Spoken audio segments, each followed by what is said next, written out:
In order to compute the Bayesian estimate, we will need to characterize the target variable S, the vector with the filter coefficients, as a random variable. So we need to state some prior distribution for S.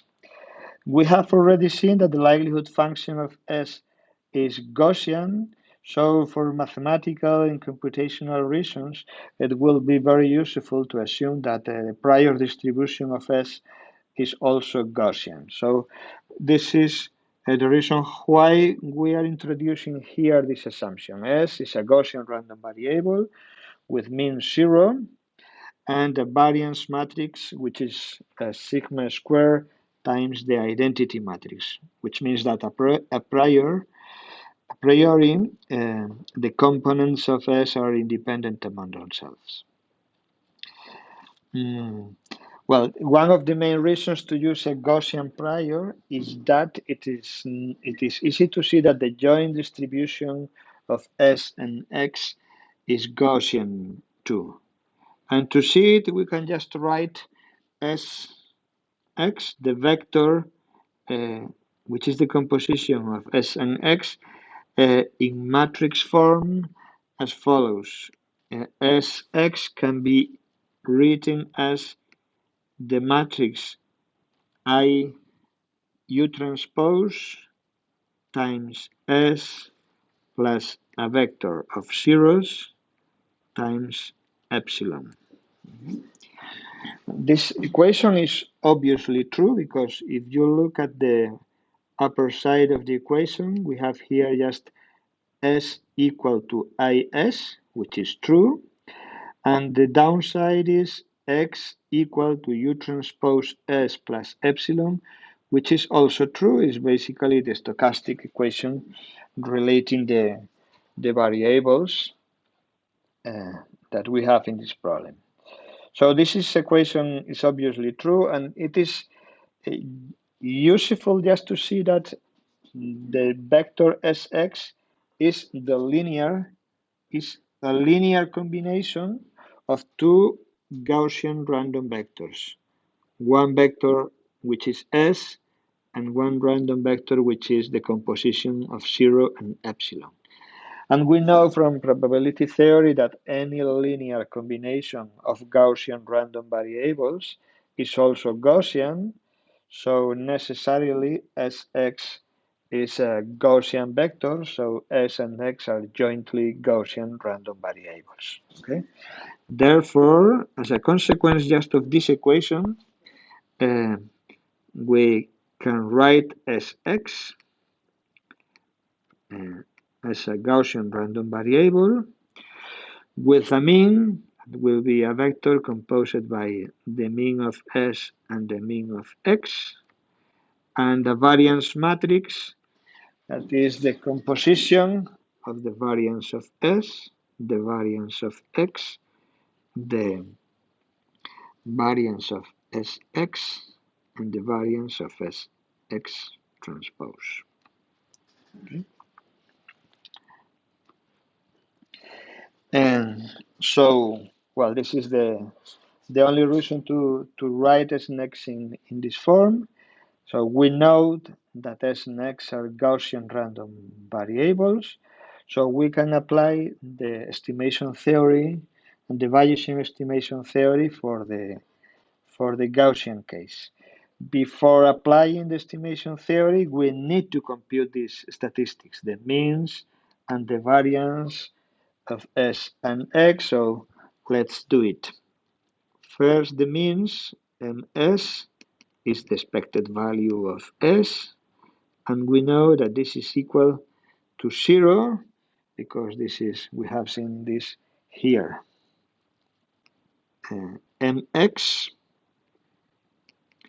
is the expected value of X, which is the expected value of U transpose S plus the noise, which is U transpose the expected value of S plus the expected value of the noise, and both means are 0, so this is equal to 0, 2. Well, therefore, the variance of S is the expected value of S transpose, and this is equal to sigma S squared times the identity matrix, because we know it by the assumption about the prior distribution. The cross covariance between S and X will be equal to the expected value of S X transpose, and this is equal to the expected value of S times X transpose, which is S transpose U plus epsilon transpose, and this is equal to the expected value of S transpose times U times the expected value of S epsilon transpose. Well, the second term is zero because S and epsilon are independent random variables. Remind that epsilon, the noise, has been assumed to be independent from all the other signals X and U. So the expected value of the product is the product of the expectations, but S and epsilon are zero mean, so this expectation is zero. And the other, well, the expected value of S transpose has been computed right before. It's equal to sigma S squared times the identity, and times U is sigma squared U.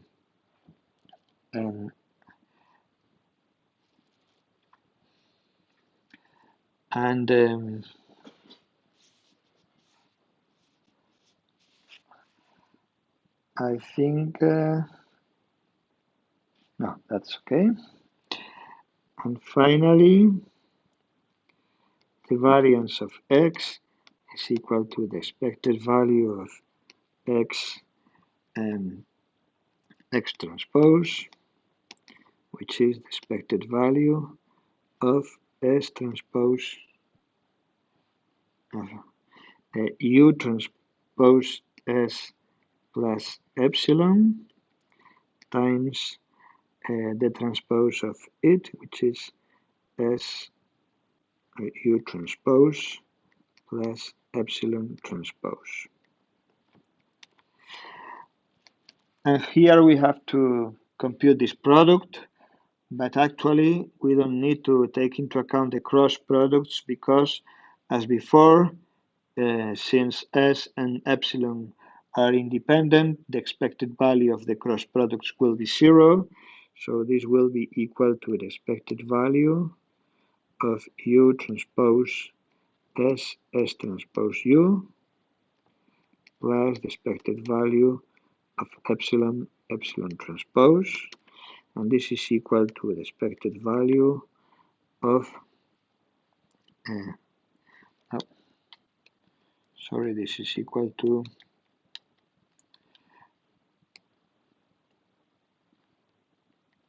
is equal to U transpose the expected value of S transpose times U plus the expected value of epsilon transpose. And these expectations are just the variance matrices of S and epsilon. So this is equal to sigma S squared U transpose U plus sigma epsilon squared times the identity matrix. So, well, I think I made a mistake here. Yep, this is the transpose should be here and not here.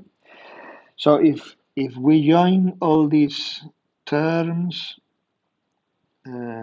with this expression, we can write that the joint distribution of S and X is Gaussian with a mean which is 0, and the variance matrix which is sigma square identity matrix, sigma square U, sigma square U transpose, and sigma square U transpose U plus sigma epsilon square identity matrix. Okay, I have just replaced each of the terms appearing here by the expressions that we have just computed before. So we have now the expression for the joint distribution of S and X, and now we can apply the general solution to the Bayesian estimation in the Gaussian case. In particular, we have seen in the theory that when the joint distribution of two random variables is Gaussian, the posterior distribution of S given X is also a Gaussian random variable with a mean that we can call MS S given X and a variance matrix that we can call VS given X that can be computed using these formulas. The variance of S given X is equal to the variance of S minus VSX times Vx minus 1 times VSX transpose. Okay. And, well, just replacing these values by the expressions that we have obtained, in particular, Vs is here, and Vx is here.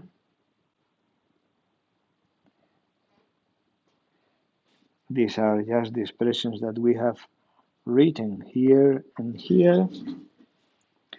We can just write that this is equal to sigma square identity matrix times E minus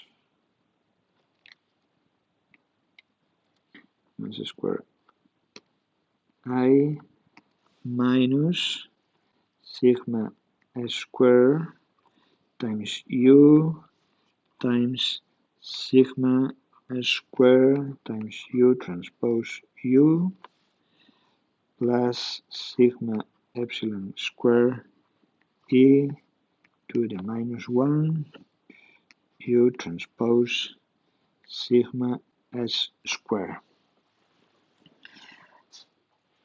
And MS given X will be given by MS plus VSX times Vx minus 1 times X minus MX. And this is equal to, well, the means are 0, so this is equal to sigma square times U times sigma square times U transpose U plus sigma epsilon square times the identity matrix. Okay, so these are the equations we need to characterize the solution. So the solutions are, well, the expressions are quite complicated, but the main advantage of this solution is that we have an explicit solution for the posterior distribution. So we can compute the posterior distribution of S given X analytically, and remind that the posterior mean is equal to the maximum is the maximum a posteriori estimate and the minimum mean square error estimate, and also the MAD estimate. So computing the posterior mean, we are computing the the Bayesian estimate of the filter coefficients under different criteria. Well, actually, we can also make a little bit more of algebra just to find a little bit better solution.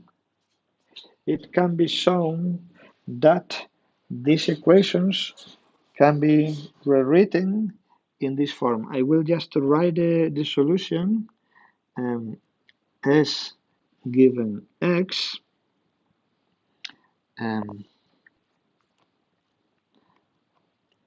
is a Gaussian random variable with mean ms given X and variance Vs given X. And the variance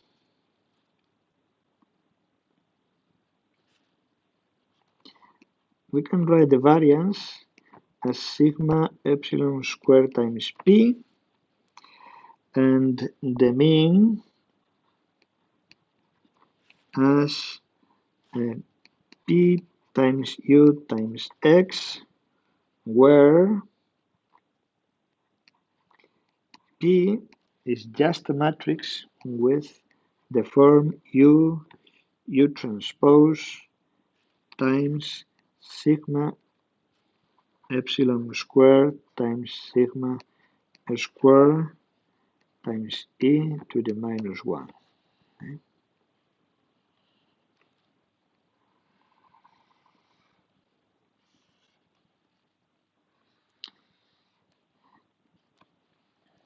So we have two solutions to the problem. We can compute the mean and the variance using these formulas here, the ones that we have derived, but we can also transform this equation. Basically, we can just compute this inversion using a theorem which is called in mathematics the matrix inversion lemma, and this will provide us with this formula here. Okay, so we will skip the mathematical details, but we can just it is not difficult to see that this expression is equivalent to multiply sigma squared times this matrix here. Okay?